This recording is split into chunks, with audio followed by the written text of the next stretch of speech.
Bismillahirrahmanirrahim. Assalamualaikum warahmatullahi wabarakatuh.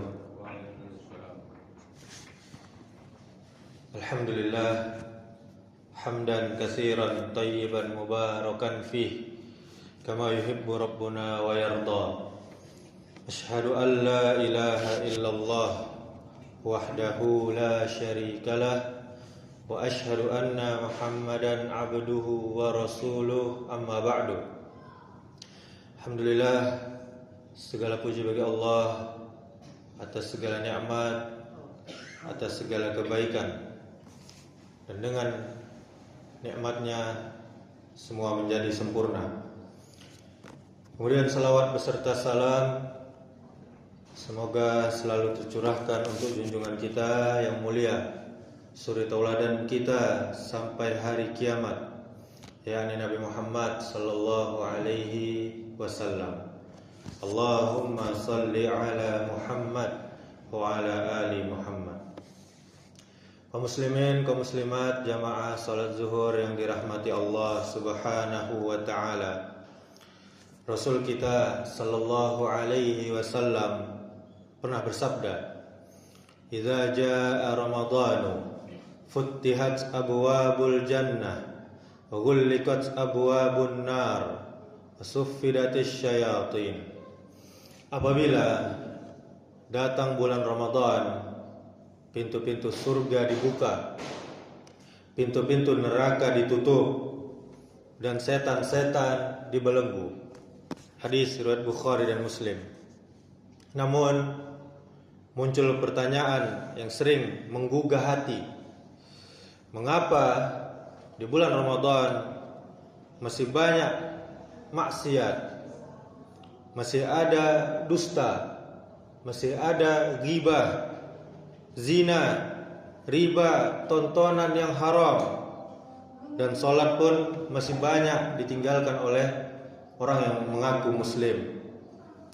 Alasannya, yakni yang pertama, karena musuh terbesar bukan setan, tapi nafsu kita sendiri.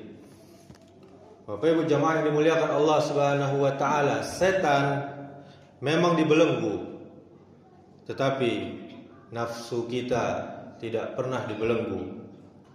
Nafsu adalah musuh yang tumbuh bersama kita sejak kita lahir.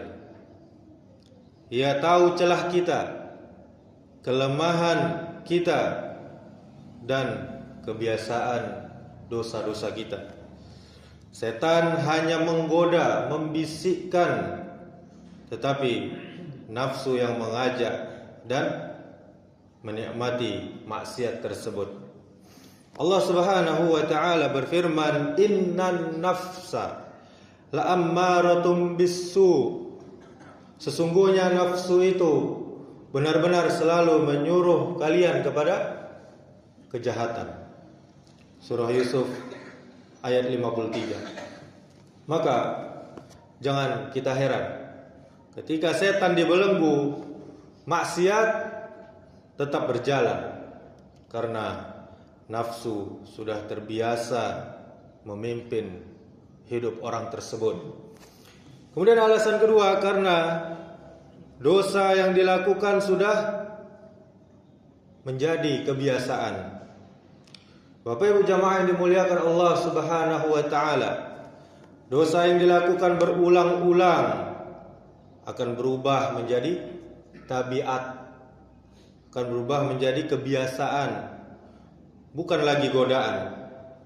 Dulu berdosa karena tergoda, sekarang berdosa karena sudah terbiasa. Nauzubillah. Ghibah terasa ringan, pandangan haram terasa biasa saja, salat terasa berat, Al-Quran terasa asing. Inilah bahaya dosa yang tidak segera ditaubati. Kemudian alasan yang ketiga, karena puasa hanya menahan lapar, bukan menahan maksiat. Rasul kita sallallahu alaihi wasallam dengan tegas di dalam hadis, "Man lam yada' qaulaz zur wal amala bihi, falaysa lillahi hajatun fi an yada'a ta'amahu wa syarabahu." Kata Nabi, barang siapa tidak meninggalkan perkataan dusta, tidak meninggalkan perbuatan maksiat, maka Allah tidak butuh ia meninggalkan makan dan minumnya. Hadis riwayat Bukhari. Kita lihat banyak orang berpuasa, tetapi dia tidak berpuasa dari dosa-dosanya. Lapar dan haus iya, tetapi matanya, lisannya, hatinya tetap bermaksiat. Puasa sejati adalah puasa jasad dan juga hati atau jiwa. Kemudian ada kisah diriwayatkan dari Hasan Al-Basri.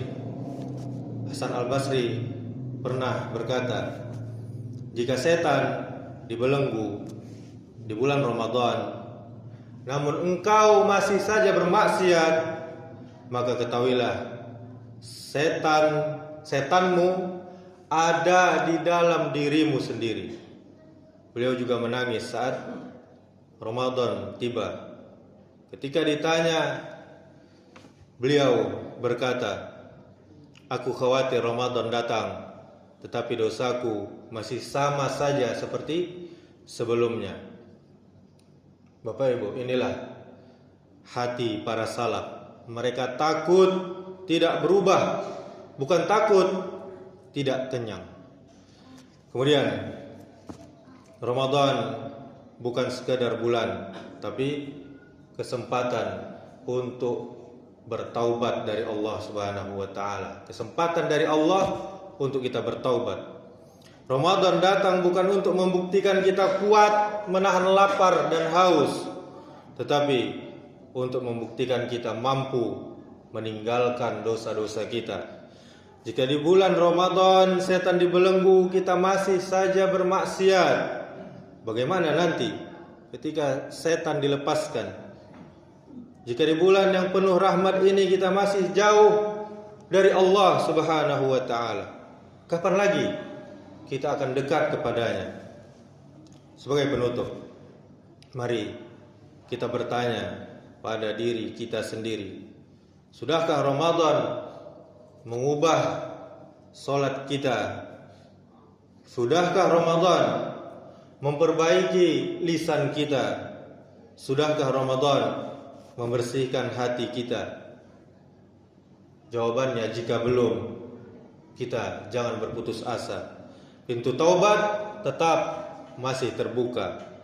Allah Subhanahu wa taala tidak menunggu kita suci. Allah menunggu kita untuk kembali. Allah berfirman, "Qul ya ibadiyalladzina asrafu ala anfusihim la taqnatum mir rahmatillah."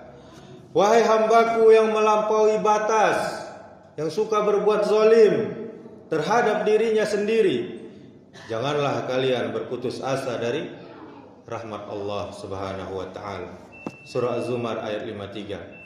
Maka jamaah yang dimuliakan Allah Subhanahu wa taala, jika hari ini dosa kita masih banyak, jika maksiat kita masih terulang, jangan pernah merasa pintu Allah telah tertutup. Allah tidak berkata, wahai hambaku yang suci, tetapi Allah memanggil, wahai hambaku yang melampaui batas. Namun tetap Allah katakan, jangan kalian berputus asa dari rahmatku. Ramadan bukan bulan orang-orang yang sempurna, tetapi bulan orang-orang yang jujur, mengakui dosa dan ingin kembali. Demikianlah yang singkat ini, semoga bermanfaat. Subhanakallahumma wa bihamdika asyhadu an la ilaha illa anta astaghfiruka wa atubu ilaik. Wassalamualaikum warahmatullahi wabarakatuh.